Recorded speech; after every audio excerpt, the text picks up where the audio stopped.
Hi, everybody. I'm Reverend Catie Scudera, And I'm Jenna Crawford. and we're the ministers serving at First Parish in Needham, Unitarian Universalist. And we welcome you to our December 2020 couch conversation here over Zoom. Uh, every month at First Parish, we have a new monthly theme for spiritual and ethical consideration. We integrate that into our Sunday services and to our religious exploration for all ages and our small group ministries. And Jenna and I also talk about it from our respective couches in our homes. And this month for December 2020, the theme is love. Uh, and Jenna, I've been thinking about, because it's such a gift giving season, the month of December, all these like wonderful winter holidays we celebrate, our festivals of light, that service we're having soon. I've been thinking about Gary Chapman's book, The Five Love Languages, because we give and receive so many gifts during this time. Yeah, I really resonated the first time that I learned about those love languages too. And of course, during the pandemic, it's like increasingly difficult to show some of those love languages. I just had a birthday this past week. That's right. And Happy birthday. thank you. And a lot of folks, reached out and said it's so hard to have a birthday during the pandemic. Like I hope that it was a good one. And it ended up, I think, because people knew in the back of their mind that it was a pandemic and I wouldn't be able to gather with friends and family in the same way. I think people like overcompensated in a good way and sent cards and Facebook messages and texts. So that words of affirmation piece of the five love languages. And I was able to do a friends and family birthday Zoom call, in which I was able to celebrate with one of my friends who lives in Jackson, Wyoming, and another who lives in Boulder, Colorado.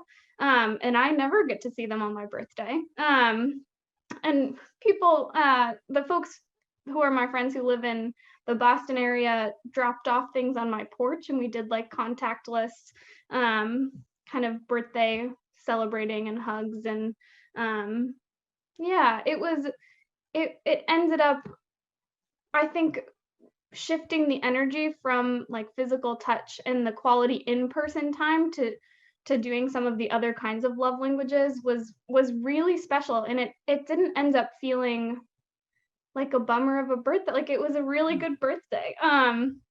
So I'm just keeping that in mind as we're going into the holiday season too, that there are ways to celebrate with each other, using the love languages that we can right now. No. Well, and being very creative. I'm so glad you had such a good birthday. Your friends and family really showed up for it. That's awesome. Yeah. And I do, as much as I'm tired of being on a screen so much, I do appreciate that the technology we have today allows us to have much more quality time with people all around the world who we love than we ever could without this technology during a pandemic. It's really it's incredible. It's a blessing, even though often it gives me a headache, literally, how much time we have on the screens. So I think, okay, so for your birthday, you had quality time, you received gifts, and you got words of affirmation. So the last two love languages are the acts of service and the physical touch. And I will say, actually, right now at First Parish, I've been really excited that we were able to translate our usually very physical mitten tree that we put up in our parish hall, our reception hall during social hour when we're gathered in person. And people could take a little ornament that has the name of a child at Pathways Family Shelter or the name of one of their mothers, and go out and buy them a present and then drop it off at social hour the next week. And we've been able to convert that, thanks to our volunteer Amy, to a virtual version. And I'm like very excited that I got to pick a kid.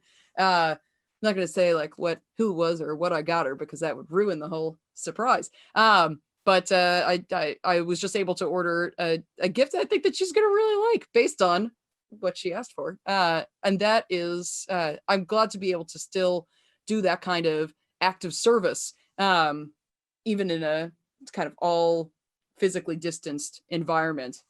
Gosh, not to mention all the organizing work so many Unitarian Universalists have done through UU the Vote, getting out the vote, both for the election in November and now for the Georgia Senate race. There's so much we can still do, even if we're staying home and staying safe.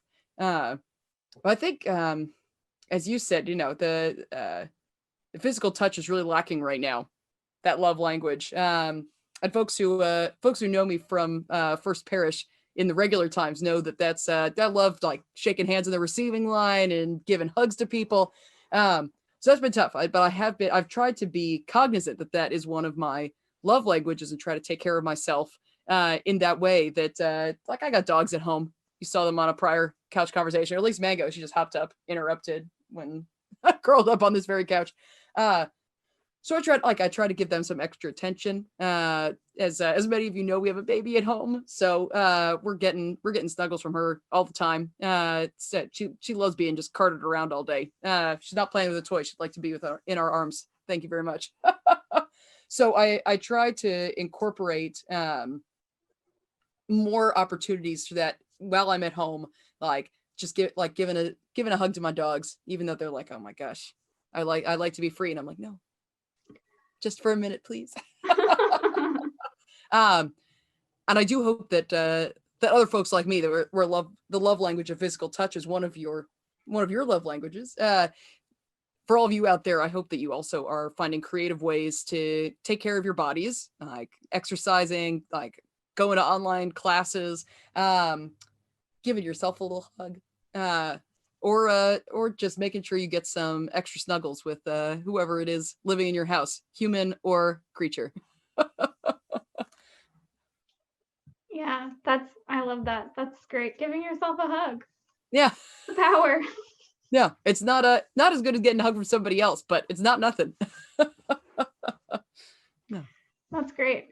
So we're wondering, for all of you who are watching, if you have one or two love languages that you like receiving love in that way, and if you know the love languages of the folks in your family, folks who you're friends with, and what you've been doing while some of the love languages are really difficult to do during the pandemic, what you've been doing to stay creative and show all the people in your life, especially the people who are not in your pod or your household, that you love them. So, we would love for you to write in the comments wherever you're watching this video on Facebook or YouTube, or email us at ministerandinternminister@uuneedham.org. We'd love to carry on the conversation for our ministry theme of love for December. So thank you so much for watching, and we'll see you next month. Yeah, we'll see you next year.